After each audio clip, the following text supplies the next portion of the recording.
us even shoulders. Really in any dance, but for today's purposes, we're focusing on waltz, just because that's kind of your foundational dance. And so, a few suggestions. Number one, think about, it's called supinating the shoulders. So that means we roll them back, and then we move the elbows higher. As opposed to the way we're built as human beings, we have a lot of duplication in the muscles. You're gonna wanna do everything at once. It's just how we're built. It's less stress on each muscle. If I injure something, then I don't starve to death if I'm living off the land. But for dancing purposes, I do wanna have what we call separated walk. So how I do this is first, I roll the shoulders back, and then I take the elbows up high. The lower you get the shoulders, and I'll show you from a frontal position, or excuse me, the lower you put the elbows, the more the shoulders are just gonna engage if you have a normal human body. Second suggestion, especially for follows, keep the hands ahead of the ribs at all times. It's gonna help roll the shoulders down, and I'll show that from a couple different angles.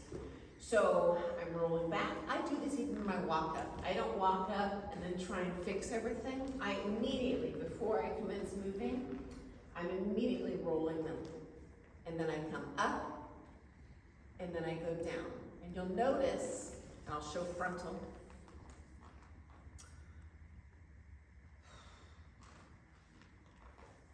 If I take, and I'll show two different directions. If I take this down and to my sides, the shoulders are gonna look higher, even if they're really not, right? So I wanna think about the hands ahead. This is gonna help keep your shoulders down. As soon as the hands go to the side, I've lost it. When the hands are ahead, it's easier, just mechanically easier to do. This is gonna apply to man and lady, but in my opinion, ladies, you're usually a little more flexible in my experience, and so this is gonna be easier for you to do than the man. As a matter of fact, we have so much less upper body mass than him. I can even compensate if he doesn't have the flexibility yet. And so let me show with partner, and I'm gonna show that as both a lead and a follow with the roll down, the elbows high and ahead. So, okay, what am I on? Okay, so for lead, that looks like this. For a waltz, I'm rolling back, my elbows are high, and I always think about lifting up instead of out. I don't want to help her shape. That's going to roll your shoulders too.